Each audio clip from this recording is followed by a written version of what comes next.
All right, all right, all right, all right, all right, all right, all right. What's up, everybody? All my people in Manhattan, the Boogie Down Bronx, Queens, all the way out to Staten Island, my home borough, Brooklyn. Back at it with another video. And today marks the 25th anniversary of Jay-Z's seminal third album, Volume 2, Hard Knock Life. This is the album that introduced the world, or the mainstream world, the J- to Jay-Z. And this is what really got him popping in the mainstream world. Before that, he was just, to hardcore hip hop heads, with his classic debut, Reasonable Doubt. He kind of fell back, took a step back with that in My Lifetime Volume 1 album, you know. But this right here, this project took Jay-Z and the whole Rockefeller Records label to a whole nother level. Thanks to tracks such as Hard Knock Life, Ghetto Anthem, Nigga What, Nigga Who, Money Cash Hoes featuring DMX, Money Ain't a Thing, which of course originally was a Jermaine Dupri song, but Jay had it on his album as well. But Hard Knock Life, the Ghetto Anthem, this is what really got Jay-Z. This is really the Jay-Z we know today. Well, of course, it's a different Jay, but he doesn't become super mainstream without this song. The classic Andy sampling. It's the Hard Knock Life. I'm not gonna sing it, so I don't want to get copyrighted. But for standing on the corners bopping. Nah, I mean, Jay did his thing on that song. It's a classic. It's a certified hip-hop classic. And, of course, Money Cash Holes with the late great DMX. And, of course, this song's what led to Jay's beef with Mobb Deep, mainly Prodigy. But, that's a whole nother conversation for another day. But this is another classic track that I believe Swizz Beatz produced. This is what started the affiliation with Jay-Z and DMX and Ja Rule. And, of course, most people know this already. Most hardcore hip-hop heads knows already. They almost formed a supergroup known as Murder, Inc. Think about Jay-Z, Ja Rule, and DMX at one point in time were all viewing the same level. Now Ja Rule isn't, and at least in my opinion, DMX and Jay-Z they are. This album was nominated and won Best Rap Album at the Grammys that year, but Jay-Z decided not to attend out of boycott.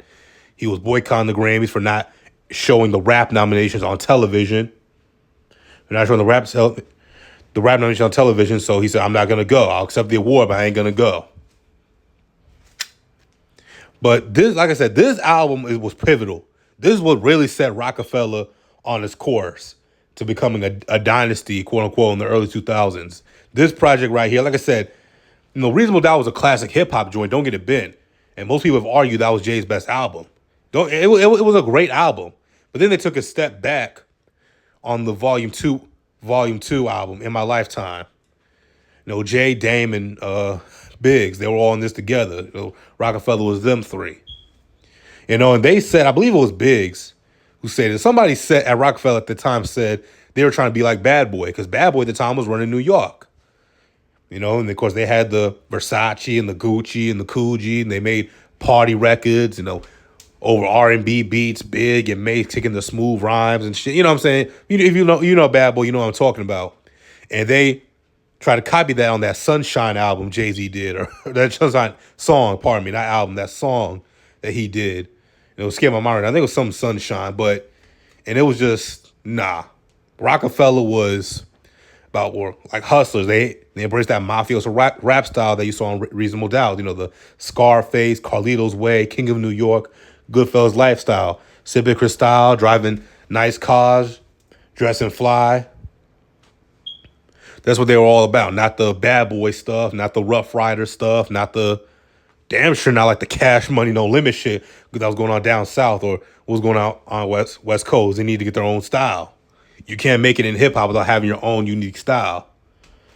And Rockefeller, they had that. They went away from it and they went back to it and cemented it on the Hard Knock Life album.